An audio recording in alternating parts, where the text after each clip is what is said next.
தீய சக்தி தூய சக்தி என அடுக்குமொழியில் பேச விஜய்க்கு யாரோ கற்றுக் கொடுத்துள்ளதாக விடுதலை சிறுத்தைகள் கட்சித் தலைவர் தொல் திருமாவளவன் தெரிவித்துள்ளார். சென்னையில் செய்தியாளர்களிடம் பேசிய அவர் ஈரோடு பரப்புரையில் திமுகவை தீய சக்தி என விஜய் கூறியது குறித்து விமர்சித்துள்ளார்.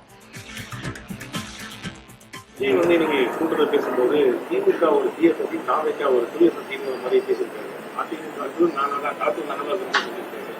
அடுக்குமொழியில பேசுறதுக்கு யாரோ கத்து தந்திருக்கிறாங்க, தூய சக்தி தீய சக்தின்னு.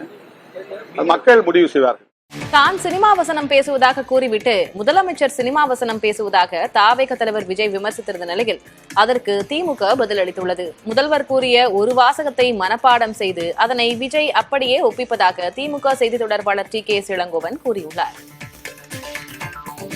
இதை எடுத்து பேசுறதே சினிமா டயலாக்னு தெரியலையா? அவர் சொன்ன ஒரு வாசகத்தை இவர் எடுத்து மனப்பாடம் செய்து அதை அப்படியே ஒப்பிக்கிறாரு. இது பார்த்தாலே தெரியல அவர் எழுதி கொடுத்த டயலாகை பேசி பழக்கம் உடையவர் செய்கிற செயல் என்று. இதுக்கு மேலே நாங்கள் என்ன சொல்லணும்?